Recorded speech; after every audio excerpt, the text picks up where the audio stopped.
News 18 on the CW at 10 starts now. WLFI Lafayette. News from where you live. Good evening. I'm Maddie D'Addario. Thanks for joining us. We continue to follow the latest developments out of Delphi. A highly sought-after document in the double homicide case there has been released. The 7-page probable cause affidavit has been controversially sealed since Richard Allen's arrest last month. This afternoon, a special judge decided to release a redacted copy of the document to the public. The affidavit shows investigators believe Allen was the ominous so-called bridge guy recorded by one of the victims. The document also releases a new detail about that video, one of the girls saying gun before receiving the infamous orders, guys down the hill. Police say an unspent round found next to one of the bodies was cycled through Allen's .40 caliber pistol. Experts analyzed the gun after it was seized during a recent search of Allen's home. The affidavit also outlines several witness accounts of Allen that day. One person reportedly saw him covered in mud and blood as he returned to his vehicle. Allen's defense attorneys have argued the proof of guilt isn't evident in the affidavit. We reached out to them today, but they declined to comment. In today's, Allen's attorneys have asked for a change of venue. They're pleading for the trial to be moved somewhere at least 150 miles from Carroll County. Attorneys Andrew Baldwin and Brad Rossi says the publicity the case has received and the small population of Carroll County would make it impossible to find jurors without connection to the case or already formed opinions about Allen's innocence or guilt. The motion lists data from Google about searches for the name Richard Allen. It says on average, half of the residents of Carroll County searched Allen's name in October after his arrest. Attorneys then compared that to Fort Wayne, where about 3.85% of residents Googled the name Richard Allen in the same time frame. Lafayette attorney Earl McCoy says they likely picked Fort Wayne for a reason. The judge that's been assigned to this case is probably more likely to grant it because that judge is based out of Fort Wayne. Anytime somebody's working from home, they may be a little more comfortable than having to travel to an unusual office or an unusual space. The hearing that was conducted not long ago, the judge from Fort Wayne had to travel to Carroll County, Indiana, and sit on a bench she's never sat on before. Allen's attorneys also list the prosecutor's initial request that the probable cause affidavit be sealed and the original judge's withdrawal from the case as showing the magnitude of interest and publicity in this case. A Lafayette firefighter was fired today after police say he took them on a high-speed chase, then bragged about it. William Holycross faces a felony charge of resisting law enforcement, among other charges. His case is pending in Vermilion County Circuit Court. Court documents show Holycross escaped deputies after being clocked driving 123 miles per hour on State Road 63. A state trooper later overheard Holycross at a Newport tavern bragging about the escape and admitting he had been drinking that night. Prosecutors waited until July to formally charge Holycross and did not file counts of drunk driving. He was sentenced to a year of probation in 2019 on 2 misdemeanor charges of operating while intoxicated. Fire Chief Richard Doyle declined an on-camera interview. Monica Casanova has taken over as interim Fairfield Township trustee. She will fill out the remainder of what was once Talitha Cole's term. Township Board President Perry Schneer has taken Cole's place until today. Casanova will be sworn in again for her elected term as trustee before the end of the year. On the second floor of the courthouse today, Casanova was joined by former interim trustee Perry Schneer, members of the press, and her husband. County Clerk Julie Roosh swore her in. Schneer says he is relieved to only be board president once again, but his goals for Township remain the same, to restore public trust in the office. I've went through 4 years of hell, and I honest to God mean that. And it's not going to happen on my watch ever again. Roush says a swearing-in ceremony for all elected officials is tentatively scheduled for December 19th. Coming up on News 18 at 11 on CBS, hear who Casanova says she will ask for advice from as she learns the ropes of the trustee position. And we started today with the sun shining, but the rain has come in and it looks that we have potential severe weather on our way. Chief Meteorologist Chad Evans joins us now with the first look at that forecast. Hey, Chad. Yeah, the key word has been isolated. I mean, this is just an isolated severe storm or two, cannot be ruled out as the line comes through. All the big time severe weather has been down here in Mississippi, northeast Louisiana. Right now, 16 tornado reports so far. But there's the line, actually kind of two lines in the area racing in right as we speak. These are showers and even a couple thunderstorms down here near Danville, Illinois, and also another little line up here moving into Newton and northwest Jasper counties. But you can see gusty showers here from Monticello up to Winnemac. This particular cell south of Monticello, when it went through eastern Benton County, we actually had a wind gust of 55 miles an hour just east of Fowler. So that cell is here, moving to the east-northeast, and generally going to put it in Logansport 37 minutes. Here in northern Miami County, it's going to be about 48 minutes. Still some showers here in the Lafayette area, though no big wind associated with these. But a little more intense line is off to our southwest. This is moving northeastward. It's got little kinks in the line, so occasionally you get little bits of rotation in the line and what appear to be some enhanced wind gusts. So we'll be tracking that as it moves to the east-northeast. You see the times of arrival: Black Rock about a half an hour, Lafayette a little more than a half an hour, Sheffield Township about 45 minutes, and 46 minutes to Mulberry. And these cells have been rotating a little bit too. These are moving here in northern Jasper County. We'll talk more next. Thanks, Chad. New details tonight about a deadly crash in Lafayette. Around 9:30 this morning, police were called to a report of an elderly woman who was driving in the middle of the road into oncoming traffic at 9th and Sarasota Streets. She eventually sideswiped a northbound vehicle near the intersection. The woman was found slumped over and her vehicle continued to move after impact. Police say they stopped her vehicle and broke through her window to perform CPR. She was taken to a hospital where she was pronounced dead. Police also say that she likely suffered a medical condition before the crash. The driver of the other vehicle was not injured. The exact cause is still under investigation.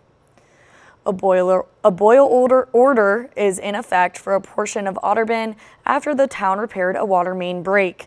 This is the area under the order and includes West Darby Drive, West Ventura Street, North Lyard Street, and West Lyard Court.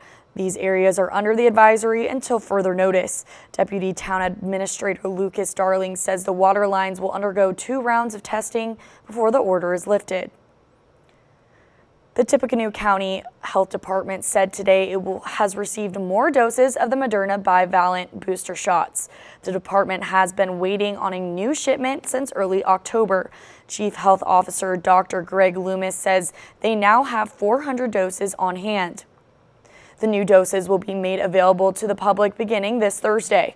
The Moderna booster can be given to anybody ages 6 and up. People must wait at least 2 months since their last dose to receive the updated booster. The Pfizer bivalent booster is also available for anyone 5 and older. Neither boosters can be used as a first or second primary dose. Purdue is resuming its requirement of SAT and ACT scores for admissions. The university has been test flexible since 2020 because of the pandemic. This announcement comes after a Purdue Senate meeting where administrators said Purdue has already received over 70,000 applicants for the upcoming school year, the most they've seen in years. Resuming the test requirement was recommended by administration and endorsed by the Board of Trustees. The university says it's making the announcement now so current high school juniors can register and schedule exams and submit results with their applications. The requirement begins with students who apply for fall 2024 admissions. A potential railroad strike set for early December could have a Grinch-like impact on the holiday season. Skylar Henry's in Washington, D.C. with what actions the White House and lawmakers are taking to possibly prevent the strike from happening. President Biden hosted congressional leaders at the White House Tuesday, calling on them to move quickly to block railroad unions from going on strike. Congress, I think, has to act to prevent it. It's not an easy call, but I think we have to do it. The economy's at risk. The White House helped negotiate a new contract between rail companies and workers, but 4 of the 12 unions rejected the deal, setting up a potential strike on December 9th. Congress can stop it by passing legislation to force them to work. I don't like going against the ability of unions to strike, But weighing the equities, we must avoid a strike. House Speaker Nancy Pelosi says there will be a bill on the House floor Wednesday morning. It appears Republicans will reluctantly support the measure. I think it will pass, but it's unfortunate that this is how we're running our economy today. And if you're passing a bill to force the rail workers to work, how strong is your economy? Industry leaders say a rail strike would strain supply chains, leading to shortages of some goods and fan inflation, costing Americans money. Shutting down our rail system, even for one day, would have significant impact on U.S. gasoline supply and could lead to higher prices for American consumers and businesses ahead of the holiday season. Nearly 30% of all U.S. goods are shipped on railways. Skyler Henry, CBS News, Capitol Hill. All right, we're tracking showers, even a couple thunderstorms out there. Some of these have been pretty gusty. We've been getting some gusts up around 40 at Morocco, a gust east of Fowler to 55, and some gusts up around 30 in Greater Lafayette. But the stronger part of the line is down near Danville, Illinois. It's moving to the northeast. We'll talk about what that may bring in the next few hours next.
You're watching News 18 on the CW at 10. News from where you live.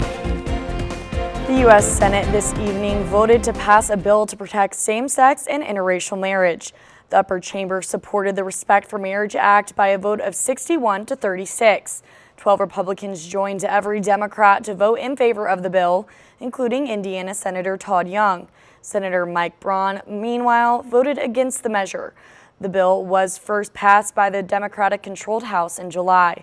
It will now go back to the House for a final vote. If the bill passes there, it will then head to President Joe Biden's desk for his signature. And now, your Storm Team 18 forecast. Weather from where you live. All right, it's nice and mild out there tonight. I want to show you temperatures really quickly. They're in the upper 50s and pushing 60 degrees. And there are the kind of two lines of showers, even a couple thunderstorms out there in a very sheared environment, but in an environment that doesn't have a lot of instability or a lot of storm energy, or what we call buoyancy. Think of air rising for thunderstorms as balloons filled with air, and if they're filled completely with helium, they rise very easily. But if you have a balloon that's partially filled with, say, my own breath, carbon dioxide, or halfway with helium, it doesn't rise very quickly, right? It kind of rises and then it may sink, or very slowly rises towards the ceiling. Well, we're lacking the helium, but we're sheared nonetheless. So that's why we've got the risk of an isolated severe storm here over the next few hours. Right now, this is just heavy rain right here from Brookston all the way to Rochester. This is the cell right here that actually did get some of that wind energy down to the surface. We had a 55-mile-per-hour gust east of Fowler. And then a few of these cells have produced gusts up around 40 around Morocco. And these were rotating a little bit just about 15 minutes to 30 minutes ago, but they're not doing that anymore. These are moving towards Wheatfield. But other rain is around Delphi as we speak, a break in Lafayette, but the more intense action is down here towards Attica, and you can really see the shear. See how this cell's trying to curl back around? It's trying to rotate on the backside. Same thing with this storm down here northwest of Covington, so the shear is definitely there. But these are moving northeastward. This line here, and there's another one of those little curving little hook cells there, and one down here shaped like a sickle. They're moving in this general direction, so we'll keep an eye on these for a random isolated gust, severe gusts. And again, you got to watch some of this low-level rotation on the back ends of some of these storms, and this is all racing up towards Greater Lafayette. This gives you an idea of the times of arrival. It starts to get in here within about 13 minutes in Lafayette. Once we get to the Mill Creek, about 25 minutes, Delphi half an hour, the Flora Airport about 34 minutes, Deer Creek 45, and Logansport it's more like about 51 minutes when this heavier stuff comes in. And once that front goes through, it's much colder, couple flurries, couple light snow showers early tomorrow morning, and with some gusts 40 to 50 at times, with wind chills down to 11 and lows tonight in the mid-20s to low 30s. Now that said, there's Futurecast. We showed you the radar. Now let's show you Futurecast. Here we are looking towards 11:30, and right there's that line coming up from the southwest. Again, the risk of an isolated severe gust or brief little weak EF0 spin up, and that would be it. And then tomorrow it's much colder, temperatures steady, upper 20s to low 30s, and wind chills in the teens. 70 forecast, normal high is 44. We're back to 53 Friday, but it's a windy day. A few showers Saturday morning, then falling temperatures in the afternoon with a lot of wind. A few rain and sleet showers later on Sunday. Kind of a rainy Monday and a windy one, but we're back to 53. Falling temperatures on Tuesday, early high of 37, then falling, and then later next week, Wednesday, Thursday, 30s to around 40, and by Friday, highs back in the 30s.